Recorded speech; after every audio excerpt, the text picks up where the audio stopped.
தாய் தகப்பனாத்து அனடைய போன்றிருந்த அச்சால் எண்ணம் யோசித்தது கொடுத்து பெரிய நோக்கத்தில் தேவன் வைத்திருந்தார்.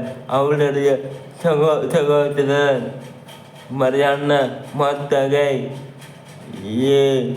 அவளை தான் மகளாக எடுத்து வளர்த்து வந்தார்.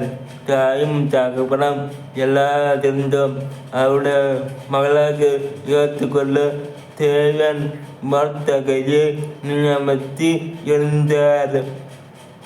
தேவன் தமது அனது திருமணத்தின்படி அவளை பெர்சிய தேசத்தின் ராசியாக்கியாக்குகிறார்.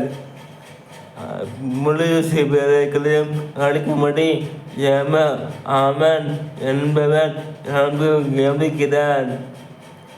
தேவனின் திட்டம் நடக்கிறார். அது போன்ற ஒரு சூழ்நிலை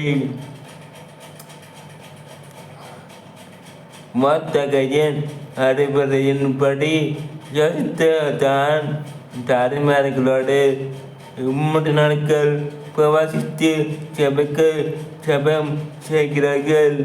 தேவன் அழகான திட்டத்தில் யோசித்தருக்கு கொடுக்கிறார். அவள் அதன்படி செயல்படுகின்றார்.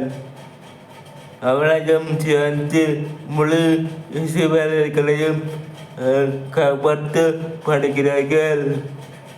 மத்தகையை தொக்கிலிட அம்மன் செய்து தொக்கு மரத்தில் அம்மனையே தொக்கில் போட்டு விட்டார்கள். அவனின் வீடு எஸ்தர் ராசத்திற்கு கொடுக்கப்படுகிறது. காரியம் மறுதலை முடிந்தது. சேர்ந்து ஜெபிக்கும் ஜெபம் ரச்சனை வல்லமையுள்ள இருக்கிறது. குழு ஜெபங்களை அலட்சியம் செய்யக்கூடாது. குழு ஜெபங்களை அலட்சியம் பண்ணக்கூடாது.